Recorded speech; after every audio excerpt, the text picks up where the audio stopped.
नीतीश कुमार के बेटे निशांत कुमार सियासत से दूर रहते हैं। उनका बचपन बहुत भागम भाग भरा रहा है।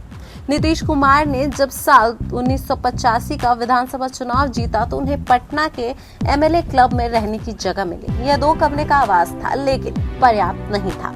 नीतीश से मिलने वालों की भीड़ लगी रहती थी। उदयकांत राजकमल प्रकाशन से प्रकाशित अपनी किताब नीतीश कुमार अंतर्गत दोस्तों की नजर से में लिखते हैं कि जब नीतीश पटना आए तो विजय चौधरी की मदद से उनकी पत्नी मंजू का तबादला बोरिंग रोड स्थित जेडी बालिका उच्च विद्यालय में हो गया।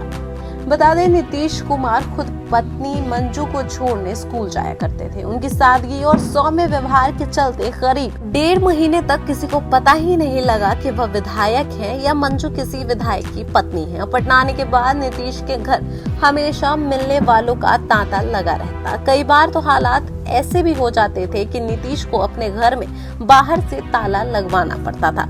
इसी दौर में पारिवारिक मित्र की सलाह पर उन्होंने अपने बेटे निशांत का दाखिला सेंट कैरेंस स्कूल में 2री कक्षा में करा दिया। दरअसल उदयकांत लिखते हैं कि निशांत बहुत सीधे स्वभाव के थे और स्कूल के सबसे शरीफ बच्चों में उनकी गिनती होती थी।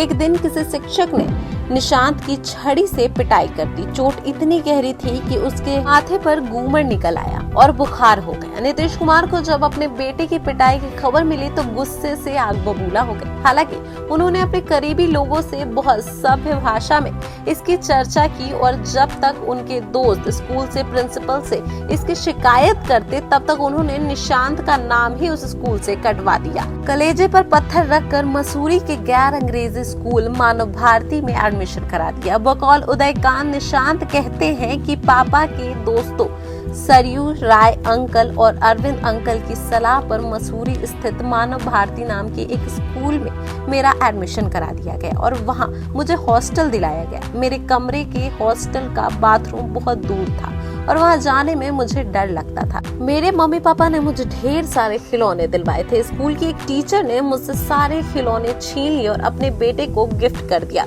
मैं बहुत दुखी हुआ करता था, लेकिन किसी से कुछ कह नहीं पाता था। इन सब के बावजूद मैं मन लगाकर पढ़ने का प्रयास करने लगा, लेकिन वहाँ मेरी तबीयत अक्सर खराब रहने लगी। कुछ दिनों बाद मम्मी ने मुझे पटना वापस बुला लिया। इस बार केंद्रीय विद्यालय में एडमिशन कराया था।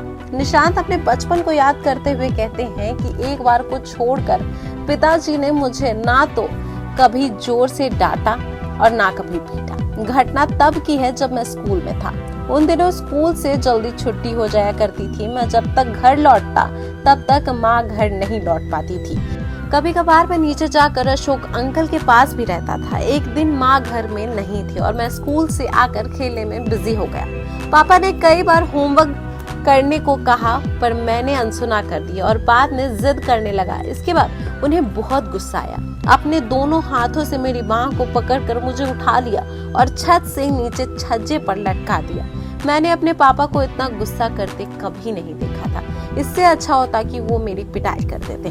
बाद में उन्हें भी अपनी गलती का एहसास हुआ और मुझे भी अपनी गलती समझ में आई। इसके बाद मुझे मनाने के लिए पापा मेरे लिए क्रिकेट किट लेकर आए।